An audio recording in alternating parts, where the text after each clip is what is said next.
The Signal Oil Program, The Whistler.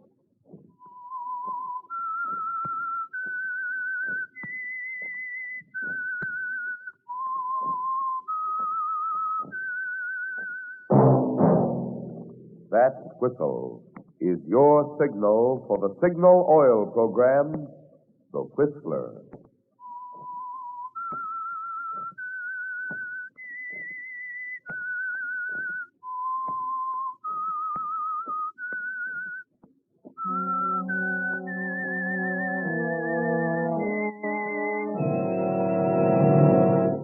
I am the Whistler, and I know many things, for I walk by night.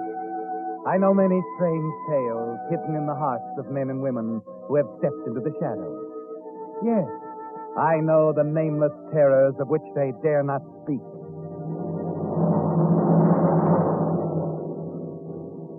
Yes, friends, it's time for the Signal Oil Program, The Whistler, rated tops in popularity for a longer period of time than any other West Coast program in radio history. And Signal gasoline is tops, too, tops in quality. It takes extra quality, you know, to give you extra mileage. And Signal is the famous Go Farther gasoline. So look for the Signal circle sign in yellow and black that identifies friendly dealer-owned Signal stations from Canada to Mexico. And now the Whistler's strange story. Come back.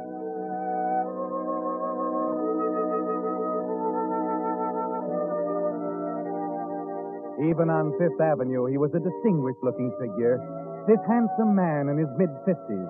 His clothes were a little outdated, perhaps, though few would notice that. And as he strolled along, chin lifted, swinging a stick, there were curious glances and whispers in his wake. Wasn't that John Maynard, the old matinee idol, they'd say? Not quite sure. Of course, they knew him better on Broadway, stopped and spoke to him on his good days, pretended not to see him on the other ones, when his eyes were bloodshot and his gait unsteady. For then he was out for a touch, looking for $1 or $2 for the bottle that turned the dreary present back to the day when John Maynard, if not the king of Broadway, was surely the crown prince. On Fifth Avenue, above 45th Street, he entered an office building, rode to the 14th floor, finally walking past the secretary and through a door marked Oliver Stanley Theater Production. Good morning, Oliver. Well, John, just how did you get past my secretary? On my nerve. Sorry, my boy. I knew you wouldn't see me, so I had to do it this way. Do you mind if I sit down? That seems to be what you're doing. Thank you. You know, John, I should think you'd have had too much pride to do this. Pride? Coming to me with your hand out. That's what you're doing, isn't it? No, that's just where you're wrong, Oliver. I'm here to help you. That's interesting. You need me very badly for the part of Hubbard in your new play. Bonnie Newman, who's rehearsing with you. Let me read the script. So you come to help me. Precisely. I see. I'm sorry, John. I'm very busy. Now, wait, Oliver. Tell me, how do I look? Unusually good, I'd say. However, Let me finish. Oliver, take a look at a man who's had his last drink in this vale of misery. Well, Don't smile, my boy. I'm not jesting. John, have you ever kept track of the number of times you said that? This time it happens to be true. What's happened to your sense of humor? I don't blame you, Oliver. I've let you down. I've let every producer down. And above all, you've let yourself down, John. You were one of the finest actors this town ever saw. The old bottle and that phony temperament of yours finishes. Let me prove myself, Oliver. Once I'm successful again, there won't be any temptation to drink. John, I'll make a bargain with you. I'll accept any conditions you care to make. I'll meet the test. I know I can. You say you've read the part? I know most of it already. If you give me a reading... That won't be necessary. I know you can do it. I suppose I'll get the horse laugh from everyone, but I'm going to give you one last chance. I don't know what to say, Oliver. And don't say it. Now, here's the script. For the first time in theater history, a character man's going to have an understudy. Louis Cook will always be up in the part, John, ready to take your place at a moment's notice. He'll never get a chance. I hope not. You realize, of course, what this play means to me. I'm not only producing it, I'm also the star. Yes, Oliver. You're the star. See you at the theater tomorrow at 11. Yes, of course. And, John, about the bargain, it's this. The part is yours. If I hear of you taking even one drink, You're through. Aye. And believe me, you'll never regret this decision, my boy. All right, John. The rest is up to you.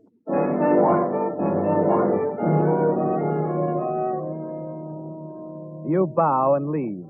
And as you walk down the hallway to the elevator, there's a new triumphant sound in your ears.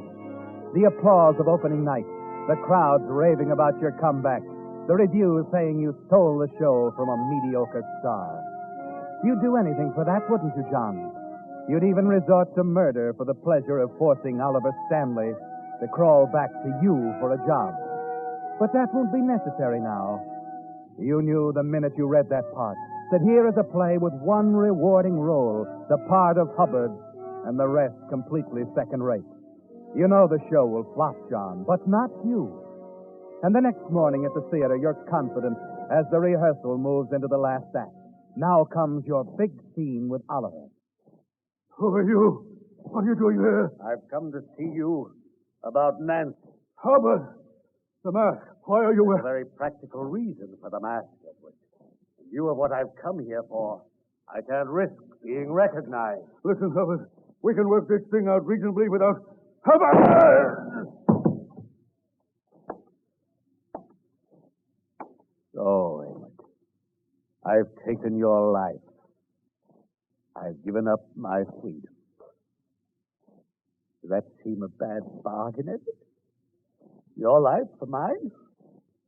But mine was gone, you know.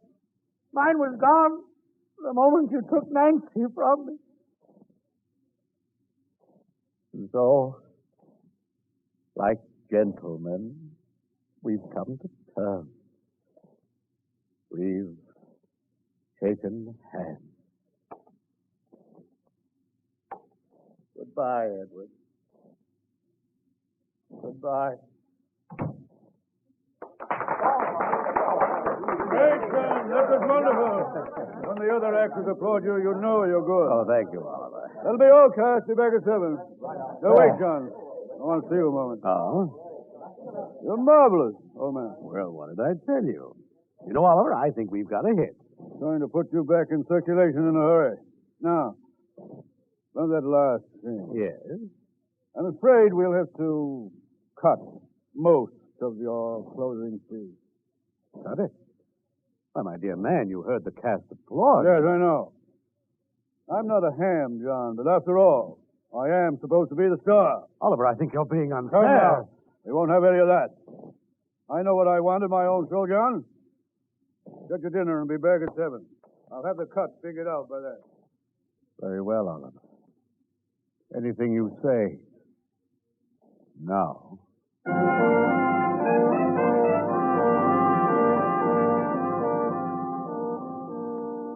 He's beginning to wake up, John, starting to realize the danger of having an actor like you in the cast. But it won't matter after all, because on opening night you intend to read the full speech anyway. It belongs there, John. In that one scene, the careful development of Hubbard's character reaches its climax, and you'll read it all, alone on the stage, regardless of Oliver or anyone else. So for the next few weeks, you avoid argument with Oliver. Everything goes smoothly until one night Lewis Cook, your understudy, meets you at the stage entrance as you start out of the theater for dinner. Hello, John. Oh, Louis. I waited for you. Thought we might have dinner together. Good. How about the automat? Let's make it Mike. Well, I'll even grab the check. It's not that. It's just that, you see, Mike has a bar. And... Oh, afraid of bars? Well, all right, Louis. Let's make it Mike.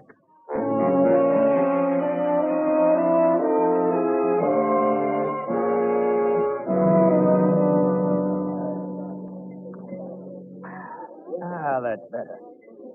One of the great joys of peacetime, John. A man can get good scotch again. You know something? What, Louis? I admire you. They tell me you hit the bottle pretty hard in your time. Oh, off and on, I suppose. And now you can take it or leave it alone. Well, like tonight. How's the lemonade you ordered? Oh, it's lemonade. You're on the wagon for good, eh? Boston, order. Oh, no. You don't mean he went into that, too. That's right. You know, I've hated that guy on general principles for years. Now at last I got a reason. Louis, could you keep a secret? Sure. I think a drink could do me good. One can't hurt me after all. Oh, boss's orders. One drink leads to another, you I'll know. be responsible for that, Louis. Just don't say anything to Oliver, will you? Well, I'd be the last one in the world to rat on you, John. You know that. Good. Bartender. Yes, sir. Make it a double scotch.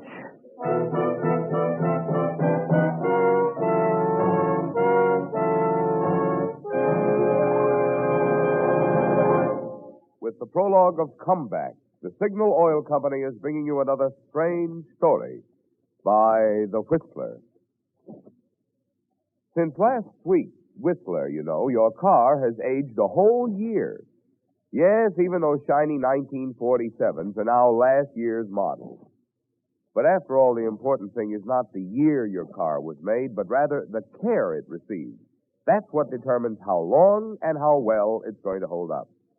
And that's why, if you want your car's performance to stay young, it's so important for it to receive the more thorough, more conscientious service cars get at dealer-owned Signal service stations. For example, when a Signal dealer lubricates your car, he doesn't take any chances on memory to locate the many different lubrication points. Instead, he checks against the official factory chart that shows exactly which of Signal's 9 specialized lubricants each part should have for long, trouble-free service. And then, just to make double sure not a single part has been missed, your Signal dealer checks the whole job again, which explains why we call it Signal Double Check Lubrication. This is typical of the many little extra services you get from Signal dealers, because each one owns his own business and has a personal interest in keeping your goodwill. Typical of Signal service, designed to help your car run better, look better, and last longer. Now back to the Whistler.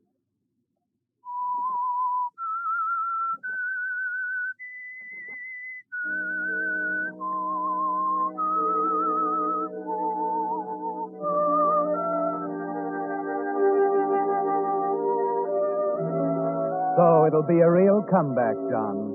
Here in this mediocre play, Oliver Stanley has put a new career in your hands.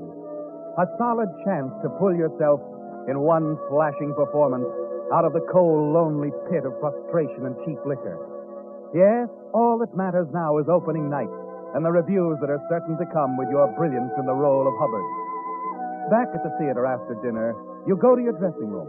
The scotch is wearing off now, and you feel a little let down. Come in.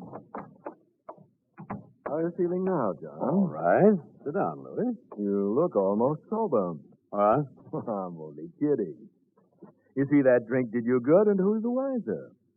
The idea of that guy telling I you... wish I had another one right now. It's been several weeks. Oh, I don't think you'd better, John. If Oliver happened to get suspicious, you know. Yes, I guess so.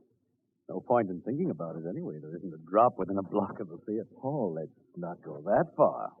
You mean there is some? Just happen to have a bottle in my overcoat pocket. Look, Louis, I'm sure another one wouldn't hurt. No, sir, I don't want the boss accusing He won't do me a thing about it. Come on, Louis, be reasonable. If we settle for one back at Mike's, he might smell it on your breath. I have a pack of mints here. Please, Louis. Well, just one. Sure, just one. Oh, that's better. Okay. You'd better get out there now. They're ready to start. Yes.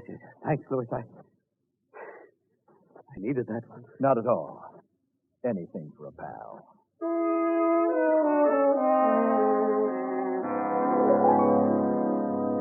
Your nerves are steadier now, and through the first 2 acts of the rehearsal, you give a wonderful performance. There's a big audience of theater people out there watching you, and the murmurs of approval only make you more confident that the opening night will see you back at the top. At the end of Act 2, Oliver breaks for instructions. All right. Let's hold it here a minute. Henry, you're jumping your cues again. I know, Oliver. I'll watch it. And Ellis, that last entrance was a trifle slow. Sweep in fast, right on Henry's line. I'll try, darling. I think we'll go right into the last act now. Oh, John. Yes, Oliver. While I think of it, I'm going to make another simple cut near the end. As you know, you walk off stage right after you shoot me. Of course. At that point, the play's over, as far as you're concerned. Don't I come back for the scene with the servant? I mean, after I've taken off the mask? No. I believe it will be more effective if you stay off. I see. And after you kill me, I'll remain on stage until the final curtain. Clear? Yes, Oliver. Quite clear.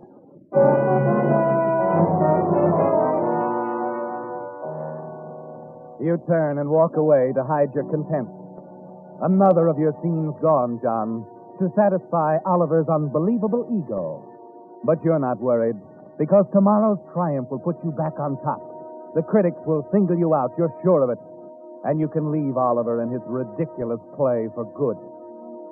At 2 in the morning, the grind of the rehearsal is over. You hurry back to your dressing room, tired and nervous from the strain. And then you notice something.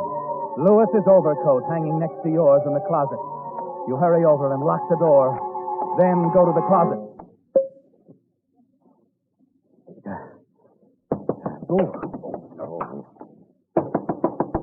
John, are you in there? Open up. Just a minute. That's out of sight. You mustn't see it. Coming. Why you got the door locked, John? Sorry, Oliver. Come in. What's the matter, anyway? Why, not a thing. I must have slipped the catch on the door by accident. I don't know why. May I come in, John? Well, Oliver and I are talking. It's all right. I just want to get my coat. No, I mean, I'll get it for you, Louis. It's no trouble for me. John, what is it? What's the matter with you? Nothing. Maybe a little nervous from all the rehearsal, nothing more. Hey, what's this? Liquor all What is over it, the- Louis? Oliver, Lewis's coat fell off the hook. The bottle broke, that's all. Without a drop of liquor spilling on the coat? I'm afraid that is all, John. You've broken our agreement, haven't you? The bottle belongs to Lewis, doesn't it, Louis? Ask him, Oliver. He'll tell you. Sure, it's my bottle, But you've been drinking it, John. Well, now, look, Oliver, I haven't committed a murder. You Get got out. Get out of this theater. And don't come near it or me again. I'm surprised you do a thing like this, old man. What? Why, you're the very one. Now, don't start blaming me. If you can't control your liquor, you belong in a rest home, not in a Broadway show. Why, you conniving amateur! Will you get out, you tramp? Yes! Yes, I'll get out. I wouldn't breathe the same air with either of you. Don't head for Mike. It's much cheaper in bottles at the liquor store.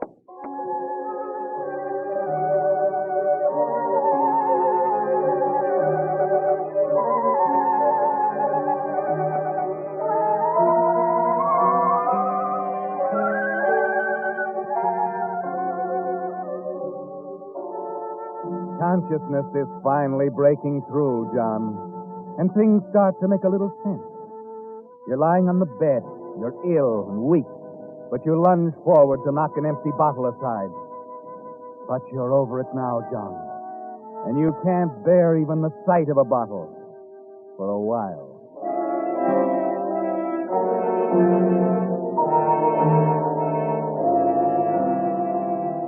You look about the dreary, disordered room.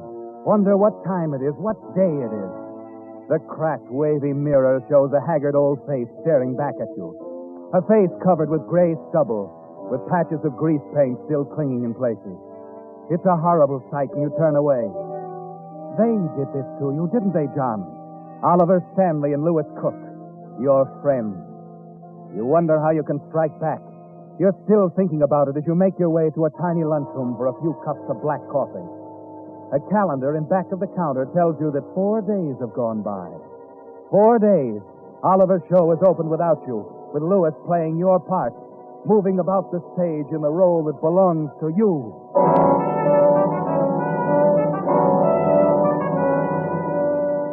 That's when it comes to you, isn't it, John? A simple, effective plan for revenge against the two men you hate. You get up, pay your check, and hurry downtown to a hardware store. That evening, you're back at the theater, standing on the fringe of the small crowd as they pour out into the lobby between the second and third acts. I'm afraid I can't agree with you. It's a bad play. I wonder what John Maynard would have done with that part they gave Lewis Cook. I don't know. Why did they make the switch? Well, I heard it was the same old reason. Last act. Curtain going up. Curtain going up.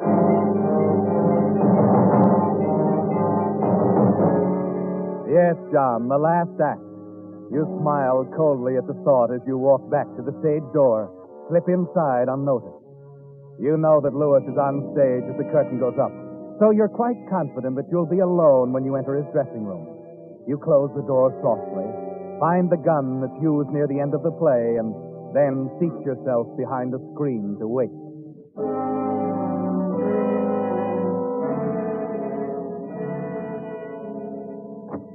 Call me in 15 minutes, will you, Ted? I don't want to miss my cue. I'm afraid you're going to miss your cue, Louis. John. Yes, the man you had thrown into the alley with your dirty, cheap tricks.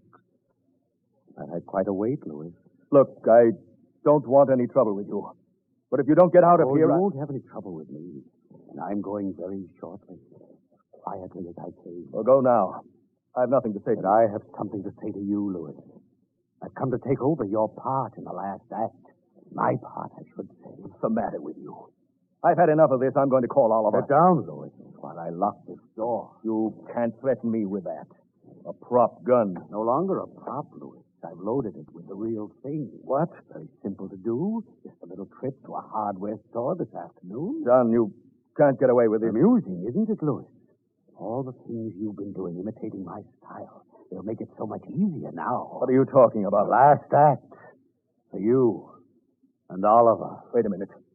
I'm beginning to get this. You intend to go out on that stage and murder Oliver? Oh, you murder him. Or at least an entire audience will think so. We're the same size, the part called for a mask, and I think I can read it as badly as you would, even with Oliver's cuts. I've been rehearsing for hours. And just how do you expect to shut me up? I figured that too, Louis. Just as you had it figured when you coaxed me to take that drink. But what do you intend to do? Why are you wrapping that towel around the gun? It'll deaden the sound to some extent. And when Alice Horton does her big screaming scene, that will help. No, John. Don't do it. You won't get away with it. There's my cue. Goodbye, Louis. John, no!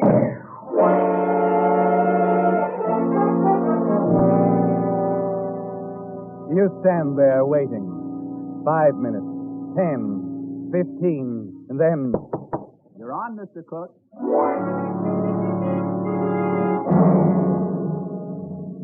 Who are you? What are you doing here? I've come to see you about Nancy. Hubbard! The mask. Why are you A wearing... very practical reason for the mask, Edward. In view of what I've come here for, I can't risk being recognized. Listen, Hubbard. We can work this thing out reasonably without... Hubbard!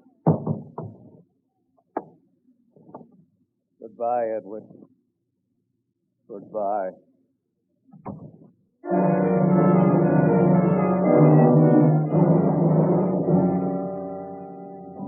You walk quickly off the stage and back to the dressing room, place the gun in Lewis Cook's hand. 20 minutes later, you're away from the theater and entering the dingy lobby of your hotel. Well, evening, Mr. Maynard. Hello, Frank. Want to leave a call for in the morning? No, it won't be necessary. Haven't found another play yet, huh? No. I've been reading about Mr. Stanley's play. Seems to me they made an awful mistake taking you out of that part. Thank you, Frank. No, it wouldn't surprise me if the show folded up tomorrow.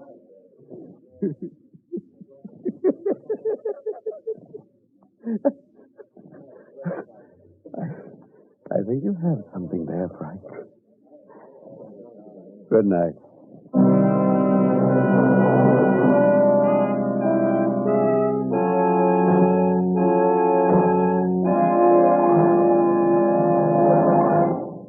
The Whistler will return in just a moment with the strange ending to tonight's story.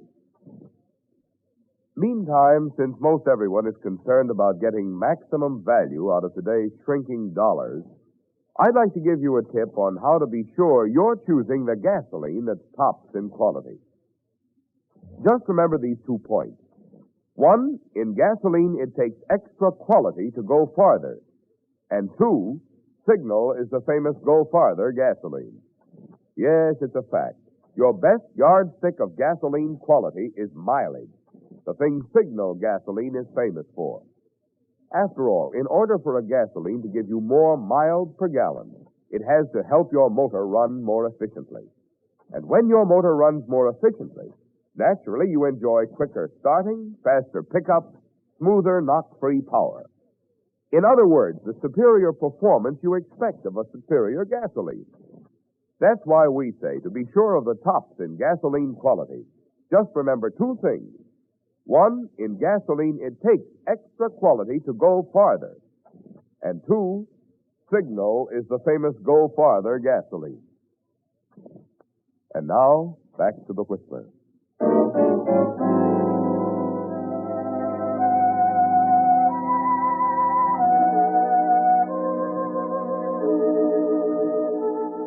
It's over, John. The play, your chance at a comeback, everything. But now, sitting in your cheap hotel room, blocks from the theater, you take satisfaction from the knowledge that Oliver Stanley and Lewis Cook, the men who took your opportunity away, are dead, and you killed them. You wish that you could be there with the others, watching their expressions as they make the discovery that Oliver is actually dead on stage, that his death scene was well played for the simple reason that he had actually been shot. And because of your own careful acting, Lewis is the murderer who then took his own life. You wish that you could tell that to them all, just as you did to Lewis the moment before you killed him. But there's nothing left now, is there? The perfect performance is over, and this time applause and acknowledgments will have to be omitted. Huh? Who is it? Open up, Maynard. What do you want? I want to talk to you. My name's Dunkel, homicide. I don't understand. Okay, Maynard, keep up the performance. Now, see here, I've done nothing. No word even out of your room tonight, huh? Well, of course I was. I went for a stroll, but... Some stroll. Right on stage and into the third act of a flop play. Now, look, I haven't the faintest idea what you're talking about. Please, Maynard, I'm not sitting in the front row balcony. I'm Dunkel, homicide, remember? Standing right here in your room. But... Why? Because all the evidence in the world brought me here. That wasn't a murder-suicide we walked into tonight. It was a double murder, and you did it. No. Uh-huh. I'd tell you how, but you know that already. So I'll just tell you where you slipped up. It was your big scene, old boy. Bad. Very bad. What? You left out the best part. The speech right after the murder. Beautiful thing, Maynard. That speech was cut. Oliver put the speech back right after he threw you out. You see, he wasn't afraid of the speech, Maynard. He was only afraid of you stealing the show with him.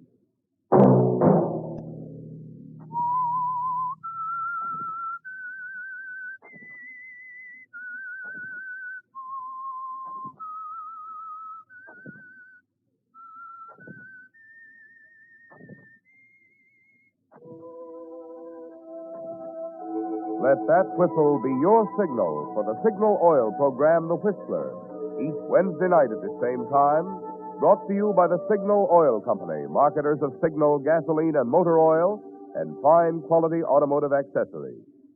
Signal has asked me to remind you, to get the most driving pleasure, drive at sensible speeds, be courteous, and obey traffic regulations. It may save a life, possibly your own.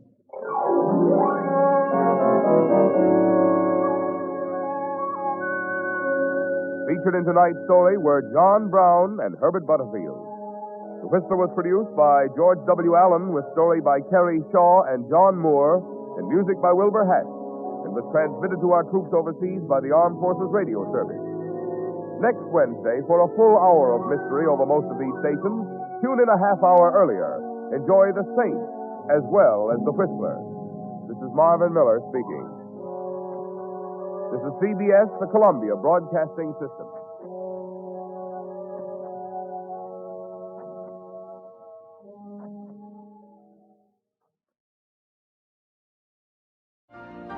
You've been listening to the OTR Gold Network. Find more classic radio at otrgold.com.